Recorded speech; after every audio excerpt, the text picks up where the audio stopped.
بسم اللہ الرحمن الرحیم الحمدللہ رب العالمین والصلاة والسلام علی سید الانبیاء والمرسلین۔ السلام علیکم ورحمۃ اللہ وبرکاتہ۔ میرے یوٹیوب کے ناظرین، امید کرتا ہوں کہ آپ سب خیریت سے ہوں گے اور دعا کرتا ہوں کہ رب العالمین سب کو اپنی حفظ و امان میں رکھے۔ آج آپ کے لیے اپنی پہلی ویڈیو کا یوں سمجھ لیں کہ یہ پارٹ 2 ہے۔ بہت ہی پیاری ایک حدیث پاک لے کر حاضر ہوا ہوں، سنیں گے تو انشاءاللہ ایمان تازہ ہو جائے گا۔ آئیے بلا تاخیر حدیث پاک شروع کرتے ہیں۔ حضرت سیدنا امام طاؤس رحمۃ اللہ تعالی علیہ فرماتے ہیں کہ ایک شخص تھا، اس کے 4 بیٹے تھے۔ جب وہ شخص بیمار ہو گیا تو اس کے ایک بیٹے نے کہا کہ اگر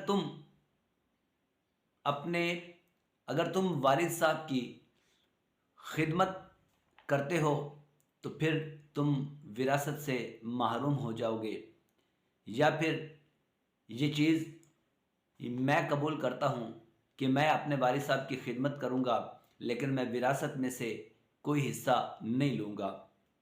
جب یہ بات اپنے بھائی کی ان کے تینوں بھائیوں نے سنی تو وہ کہنے لگے کہ ٹھیک ہے، تم ہی والد صاحب کی خدمت کرو، ہم تو مال وراثت سے دستبردار نہیں ہوں گے۔ تو اس نے کہا ٹھیک ہے، میں اس چیز پر راضی ہوں کہ میں مال وراثت میں سے کچھ نہیں لوں گا، لیکن میں اپنے والد صاحب کی خدمت کو سب سے زیادہ پسند کرتا ہوں۔ اب وہ شخص دن رات اپنے باپ کی خدمت میں لگ گیا، دن رات اپنے والد صاحب کی خدمت کرتا رہا، نہ دن دیکھا نہ رات دیکھی۔ وہ ہر وقت، ہر لمحہ، ہر لہجہ اپنے والد صاحب کو خوش کرنے اور ان کی اطاعت اور ان کی خدمت کرنے میں لگا رہا۔ پھر اللہ کا حکم ہوا، اس کے والد صاحب فوت ہو گئے۔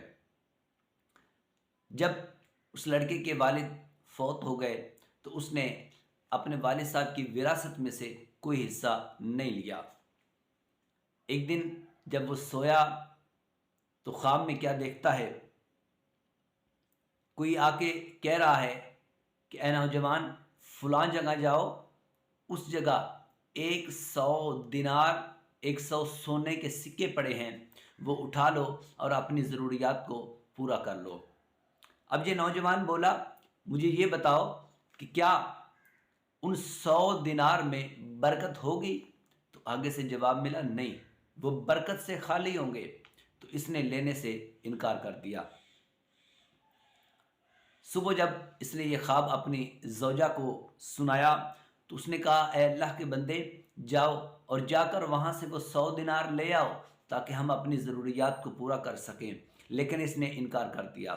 اگلے دن جب پھر سویا تو پھر وہی شخص خواب میں آ کر کہنے لگا کہ اے نوجوان، فلاں جگہ جا اور اس جگہ سے 10 دینار یعنی سونے کے سکے لے آ تاکہ تو اپنی ضروریات کو پورا کر سکے۔ اس نے پھر وہی سوال کیا کہ کیا ان 10 دینار میں برکت ہوگی؟ جواب ملا وہ برکت سے خالی ہیں۔ تو اس نے پھر لینے سے انکار کر دیا۔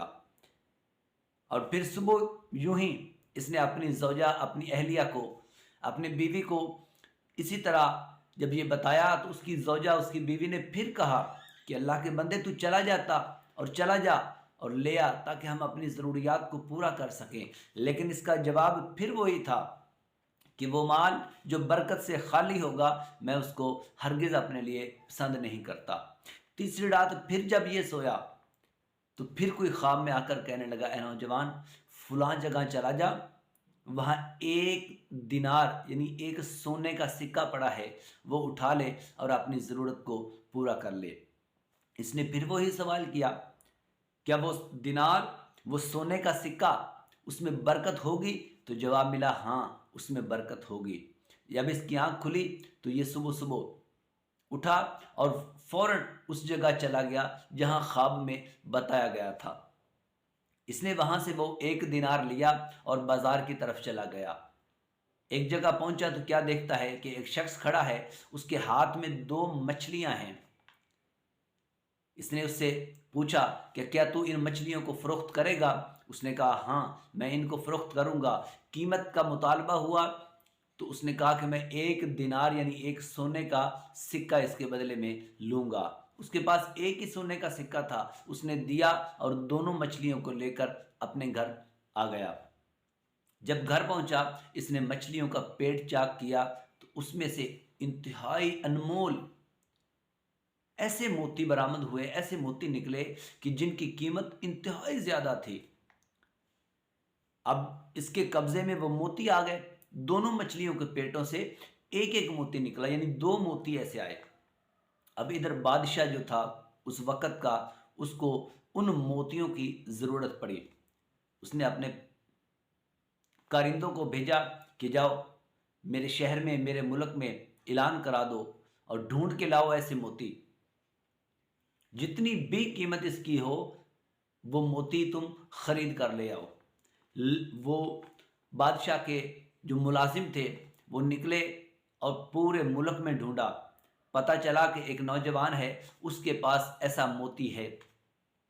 اب وہ بادشاہ کے جو خادمین تھے وہ وہاں پہنچے اور اس سے قیمت طے کی تو اس کی قیمت اس نوجوان نے بتائی کہ 30 خچر جو سونے چاندی سے لدے ہوئے ہوں، جو مال اور زیورات اور پیسے سے لدے ہوئے ہوں، وہ اس ایک موتی کی قیمت طے ہو گئی۔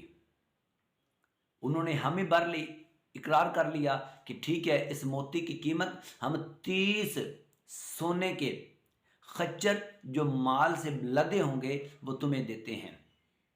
تو ایسے ہی ہوا، اس نے ایک موتی ان کے حوالے کر دیا اور 30 سونے سے لدے خچر اپنے قبضے میں لے لیے۔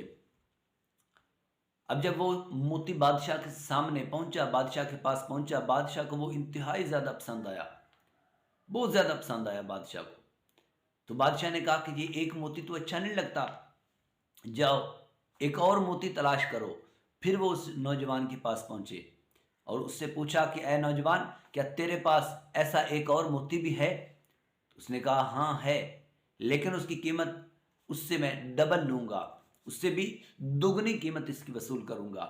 تو پھر بات طے ہو گئی، اور جب پہلا موتی فروخت کیا تھا تو 30 سونے سے لدے ہوئے خچر اس کی قیمت تھی، لیکن جب اس نے دوسرا موتی بادشاہ کو فروخت کیا تو پھر اس کی قیمت جو طے ہوئی وہ 60 سونے کے خچر جو مال سے لدے ہوئے تھے وہ اس کی قیمت طے ہوئی، اور وہ بادشاہ کے ملازمین نے اس کو وہ قیمت ادا کی اور دوسرا موتی لے کر چلے گئے۔ میرے یوٹیوب کے ناظرین، جو ماں باپ کی خدمت کرتا ہے اللہ رب العالمین اسے کبھی بھی اکیلا نہیں چھوڑتا، کبھی بھی رزق کی اسے پریشانی نہیں ہوتی، لیکن شرط یہ ہے کہ اخلاص اور خلوص کے ساتھ بندہ ماں باپ کی خدمت میں لگا رہے تو رب العالمین اسے دنیا میں بھی نواز دیتا ہے، آخرت میں بھی نواز دیتا ہے۔ اگر میرا یہ ویڈیو پیغام آپ کو اچھا لگے تو میرے چینل کو سبسکرائب، بیل آئیکن کے بٹن کو کلک کر دیجئے گا، اور نیچے کمنٹ میں اپنی قیمتی اور خوبصورت رائے سے ضرور آگاہ کیجیے گا۔ والسلام علیکم ورحمۃ اللہ۔